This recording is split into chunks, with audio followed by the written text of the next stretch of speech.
শিবচর থেকে ধানের শীষের এমপি সিটটি হারাবে।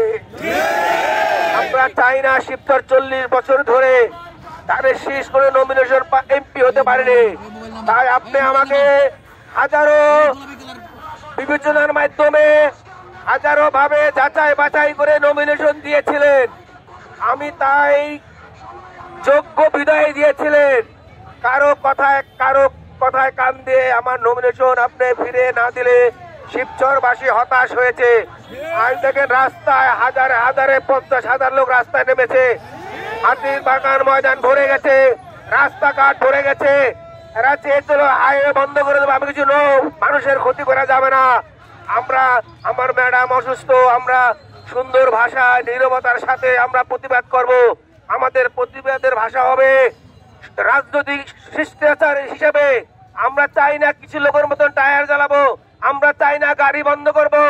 আমরা চাই সুন্দরভাবে জনগণ নিয়ে জনগণের মাধ্যমে আমরা প্রতিবাদ করব।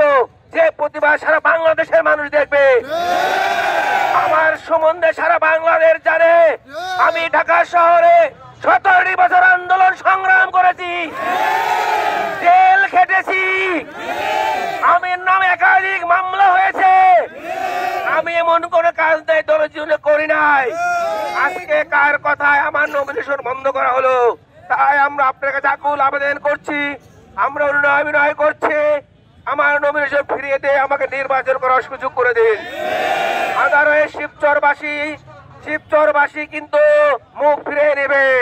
আপনারা সকলে আমাদের প্রিয় নেত্রী, দেশ নেত্রী, আমাদের মা, তিনবারের প্রাইম মিনিস্টার বেগম খালেদা জিয়ার জন্য দোয়া করেন। আল্লাহ তাআলা রব্বুল আলামিন যেন তাকে তাড়াতাড়ি সুস্থ করে আমাদের মাঝে ফিরিয়ে দেন।